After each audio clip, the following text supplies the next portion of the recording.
Welcome to my YouTube channel Shubha Pakashale. ನಾನಿವತ್ತು ಈ ವಿಡಿಯೋದಲ್ಲಿ ತುಂಬ ಹೆಲ್ತಿ ಹಾಗೂ ಹೈ ಪ್ರೋಟೀನ್ ಇರುವಂಥ ಡಾಬಾ ಸ್ಟೈಲ್ನ ಮಶ್ರೂಮ್ ಕರಿನ ಮಾಡ್ತಾಯಿದ್ದೀನಿ. ಮನೇಲೇ ಇರುವಂಥ ಇಂಗ್ರೀಡಿಯೆಂಟ್ನ ಬಳಸಿ ಡಾಬಾ ಸ್ಟೈಲ್ನ ಮಶ್ರೂಮ್ ಕರಿನ ಮಾಡೋದು ಹೇಗೆ ಅಂತ ತೋರಿಸ್ತೀನಿ ಬನ್ನಿ. ನಾನಿಲ್ಲಿ 2 ಪ್ಯಾಕಷ್ಟು ಮಶ್ರೂಮ್ನ ತೊಗೊಂಡಿದ್ದೀನಿ. ಮೊದಲಿಗೆ ಮಶ್ರೂಮ್ನ ಚೆನ್ನಾಗಿ ವಾಶ್ ಮಾಡ್ಕೊತಾ ಇದ್ದೀನಿ.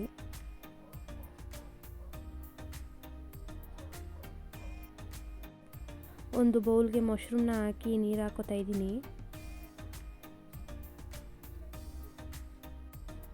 ಅರ್ಧ ಟೇಬಲ್ ಸ್ಪೂನಷ್ಟು ಅರಿಶಿನ, ಅರ್ಧ ಟೇಬಲ್ ಸ್ಪೂನಷ್ಟು ಉಪ್ಪನ್ನ ಹಾಕಿ ಮಶ್ರೂಮ್ನ 2 ರಿಂದ 3 ಸಲ ಚೆನ್ನಾಗಿ ವಾಶ್ ಮಾಡ್ಕೊತಾ ಇದ್ದೀನಿ.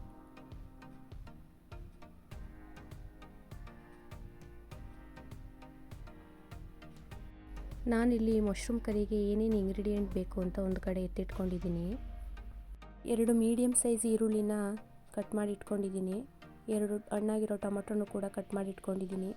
1 ಟೇಬಲ್ ಸ್ಪೂನ್ ಧನಿಯಾ ಪುಡಿ, 1 ಟೇಬಲ್ ಸ್ಪೂನ್ ಗರಂ ಮಸಾಲ ಪುಡಿ, 1 ಟೇಬಲ್ ಸ್ಪೂನಷ್ಟು ಮೆಣಸಿನ್ಕಾಯಿ ಪುಡಿ, 1/4 ಟೇಬಲ್ ಸ್ಪೂನಷ್ಟು ಅರಿಶಿನ, 2 ರಿಂದ 3 ಹಸಿಮೆಣಸಿನ್ಕಾಯಿನೂ ಕಟ್ ಮಾಡಿ ಇಟ್ಕೊಂಡಿದ್ದೀನಿ. ಸ್ವಲ್ಪ ಕೊತ್ತಂಬರಿ ಸೊಪ್ಪು, 2 ಇಂಚು ಚಕ್ಕೆ, 2 ಏಲಕ್ಕಿ, 1/4 ಟೀ ಸ್ಪೂನಷ್ಟು ಜೀರಿಗೆ, 1/4 ಟೀ ಸ್ಪೂನಷ್ಟು ಸೋಂಪು, ಸ್ವಲ್ಪ ಕಸೂರಿ ಮೇಥಿ, ಶುಂಠಿ ಬೆಳ್ಳುಳ್ಳಿ ಪೇಸ್ಟ್ 1 ಟೇಬಲ್ ಸ್ಪೂನಷ್ಟು, 4 ರಿಂದ 5 ಟೇಬಲ್ ಸ್ಪೂನಷ್ಟು ಎಣ್ಣೆ, ರುಚಿಗೆ ತಕ್ಕಷ್ಟು ಉಪ್ಪು. ನೆಕ್ಸ್ಟ್ ಒಂದು ಕಡಾಯಿನ ಇಟ್ಕೊಂಡು ಕಡಾಯಿ ಕಾದ್ಮೇಲೆ ಎಣ್ಣೆನ ಹಾಕೋತಾ ಇದ್ದೀನಿ. ಎಣ್ಣೆ ಸ್ವಲ್ಪ ಬಿಸಿ ಆದಮೇಲೆ ಚಕ್ಕೆ, ಏಲಕ್ಕಿ, ಸೋಂಪು ಮತ್ತು ಜೀರಿಗೆನ ಹಾಕೋತಾ ಇದ್ದೀನಿ. ಇವಾಗ ಹಸಿಮೆಣಸಿನ್ಕಾಯಿನೂ ಕೂಡ ಹಾಕಿದ್ದೀನಿ. ಹಸಿಮೆಣಸಿನ್ಕಾಯಿನ ಫ್ರೈ ಮಾಡಿದ್ಮೇಲೆ ಈರುಳ್ಳಿನೂ ಕೂಡ ಹಾಕ್ತಾ ಇದ್ದೀನಿ. ಈರುಳ್ಳಿನ ಗೋಲ್ಡನ್ ಬ್ರೌನ್ ಬರೋವರೆಗೂ ಹುರ್ಕೋತಾ ಇದ್ದೀನಿ. ಚೆನ್ನಾಗಿ ಈರುಳ್ಳಿನ ಬೇಯಿಸ್ಕೊಂಡ್ಮೇಲೆ ಟೊಮೊಟೊನ ಹಾಕ್ತಾ ಇದ್ದೀನಿ. ಟೊಮೊಟೊನು ಕೂಡ ಚೆನ್ನಾಗಿ ಮೆತ್ತಗಾಗೋವರೆಗೂ ಹುರ್ಕೋತಾ ಇದ್ದೀನಿ.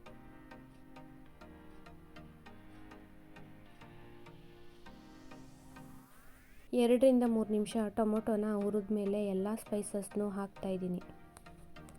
ಅದನ್ನು ಕೂಡ ಈ ರೀತಿ ಹುರ್ಕೋತಾ ಇದ್ದೀನಿ. ಎಲ್ಲನೂ ಹಾಕಿ ಹುರಿದ ನಂತರ ಇದಕ್ಕೆ ಸ್ವಲ್ಪ ನೀರನ್ನ ಹಾಕಿ 5 ರಿಂದ 10 ನಿಮಿಷ ಮುಚ್ಚಳ ಮುಚ್ಚಿ ಕುದಿಸ್ಕೊತಾ ಇದ್ದೀನಿ.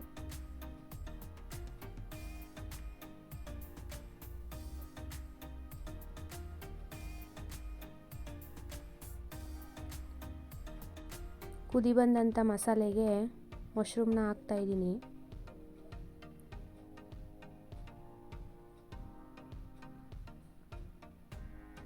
ರುಚಿಗೆ ತಕ್ಕಷ್ಟು ಉಪ್ಪನ್ನ ಹಾಕಿ ಇದನ್ನು ಕೂಡ 10 ರಿಂದ 15 ನಿಮಿಷ ಮುಚ್ಚಳ ಮುಚ್ಚಿ ಬೇಯಿಸ್ಕೊತಾ ಇದ್ದೀನಿ.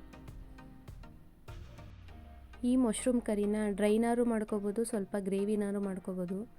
ನಿಮ್ಗೆ ಯಾವ ರೀತಿ ಇಷ್ಟ ಆಗುತ್ತೆ ಆ ರೀತಿ ಮಾಡ್ಕೊಳ್ಳಿ.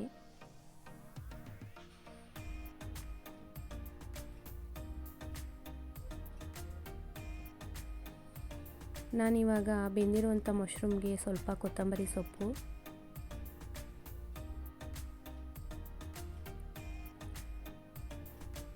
ಕಸೂರಿ ಮೇಥಿನ ಹಾಕಿ ತಿರುಗಿಸಿ ಇನ್ನೊಂದು 5 ನಿಮಿಷ ಮುಚ್ಚಳ ಮುಚ್ಚಿ ಇದನ್ನು ಬೇಯಿಸ್ಕೊತಾ ಇದ್ದೀನಿ.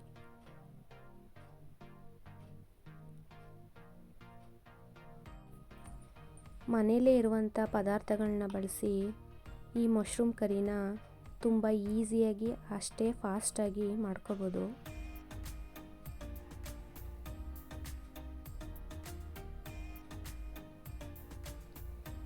ಇವಾಗ ಬಿಸಿ ಬಿಸಿ ಆದಂಥ ಡಾಬಾ ಸ್ಟೈಲ್ನ ಮಶ್ರೂಮ್ ಕರಿ ರೆಡಿಯಾಗಿದೆ. ಇದನ್ನು ಚಪಾತಿ ಜೊತೆ, ಅನ್ನದ ಜೊತೆ ಅಥವಾ ಅನ್ನ ಸಾಂಬಾರಿಗೆ ಸೈಡ್ ಡಿಶ್ ಆಗು ಕೂಡ ಬಳಸ್ಕೋಬೋದು.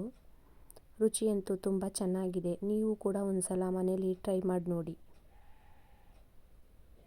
ಈ ವಿಡಿಯೋ ಇಷ್ಟ ಆದರೆ ಪ್ಲೀಸ್ ಒಂದು ಲೈಕ್ ಮಾಡಿ, ಚಾನಲ್ನ ಸಬ್ಸ್ಕ್ರೈಬ್ ಮಾಡ್ಕೊಳ್ಳಿ, ಹಾಗೆ ಬೆಲ್ ಐಕನ್ನ ಪ್ರೆಸ್ ಮಾಡಿ.